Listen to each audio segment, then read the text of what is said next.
আমাদের জীবন সংসারের অত্যন্ত প্রয়োজনীয় একটি বিষয়। আজকের এই অনুষ্ঠানের সভাপতি আমার রাজনৈতিক নেতা মমতাজ ভাই সহ উপবিশ্ব কর্তা ব্যক্তিগণ, সামনে যারা বসে আছেন সকলকে আসসালামু আলাইকুম। এখানে যারা অনেকের ব্যবসা সম্পর্কে আমার ধারণা রয়েছে।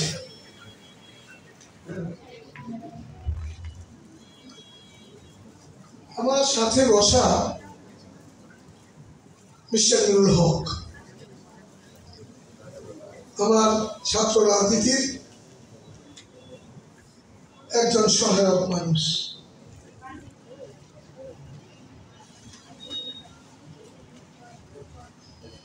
একসময় ইচ্ছা ছিল আমিও নুরুল হকের মতো একজন মৎস্য চাষী হব, রাজনৈতিক পট পরিবর্তনের কারণে সেটা আর হয়ে ওঠেনি।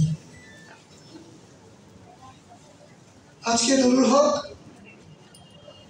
প্রতিষ্ঠিত সমস্ত দিক থেকে। আমাদের মৎস্যকর্তা মহোদয়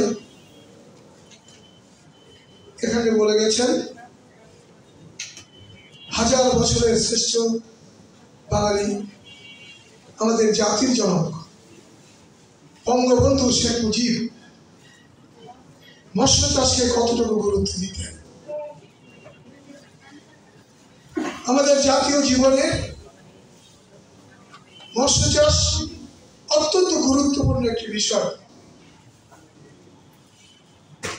এখানে যেসব চাষিরা আছেন আমি তাদেরকে বলবো, উদ্ভাবনী শক্তির বৃদ্ধির মাধ্যমে, যেটা আমার ছোট ভাই নুরুল হক করে থাকেন,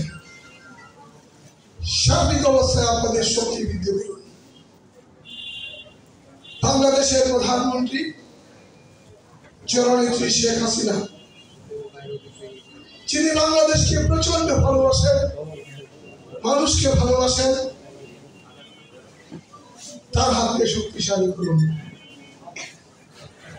আজকে দেশে যে অরাজক অবস্থা সৃষ্টি করা হয়েছে, 2018 সালে সরকার প্রজ্ঞাপন জারি করে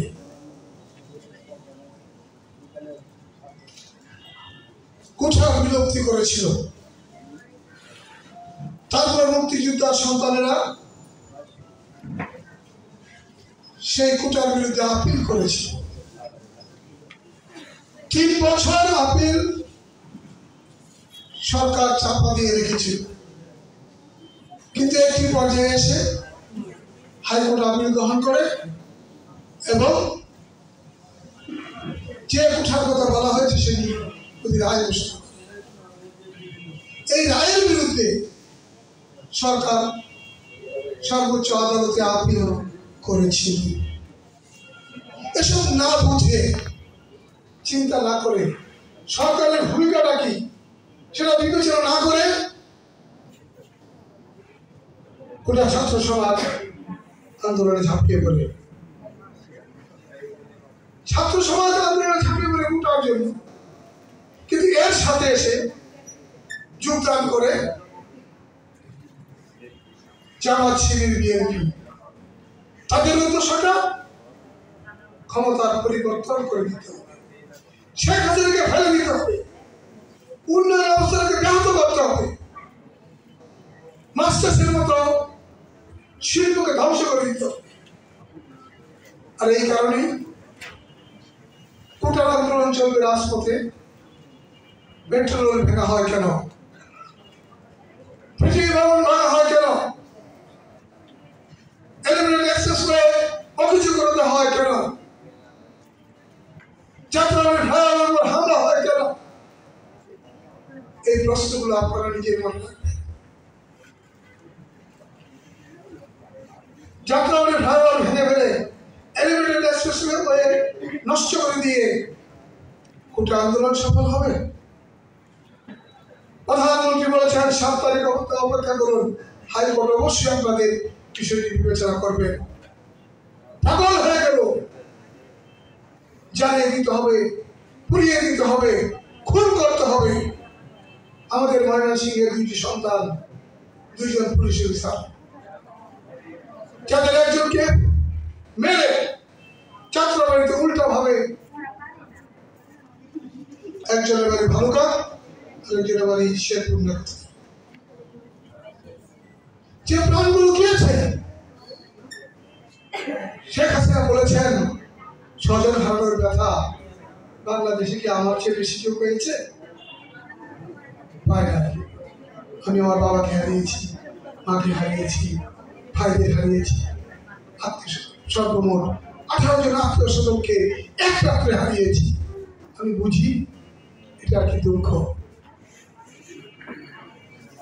আমি চাষি ভাইদের বলবো, আপনারা একটু সচেতন হন, একটু জাগ্রত হন।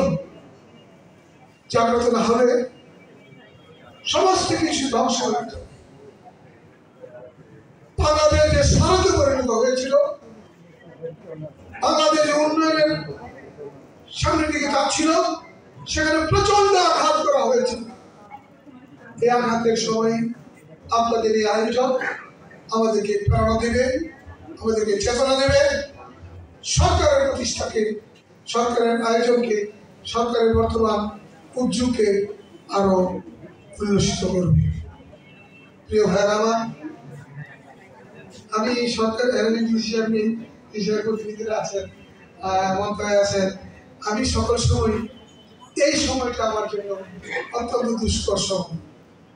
আমি আসার সময় কয়েকটি মুখ দেখে গেছি, তাদের হিয়ারিং হবে, আত্মীয় স্বজন, তারা মন খারাপ করে ফেলেছে যে আপনি চলে যাচ্ছেন, আমাদের হিয়ারিং এর। আমি তাদের কাছ থেকে 15-20 মিনিট সময় নিয়ে এসেছি যে আমি আসতেছি। আমাকে এই সময়টা অত্যন্ত কঠিন সময় আসছে, যে কারণে উদ্যোক্তা, আমাদের কর্তা ব্যক্তি, আমাদের নেতা মন্ত্রণালয়, আপনাদের সকলের কাছে ক্ষমা চেয়ে আমি বিদায় নেব যে আমাকে আদালতে গিয়ে হাজির হতে হবে। মৎস্য কর্মকর্তারা আমাকে বারবার অনুরোধ করেছেন, হয়তো আমাদের মাঝে কিছুক্ষণের মধ্যেই আজকের অনুষ্ঠানের প্রধান অতিথি আমাদের সদরের এমপি, মুক্তিযুদ্ধের কিংবদন্তি অধ্যক্ষ মতিউর রহমানের পুত্র জনাব মহিতুর রহমান শান্ত এসে বসবেন। তাকে স্বাগত জানিয়ে গেলাম। আমি আপনাদের কাছে বিদায় নিচ্ছি। বক্তৃতার পর আমি চলে যাব, ক্ষমা করে দিবেন। সবাইকে ধন্যবাদ। জয় বাংলা, জয় বঙ্গবন্ধু।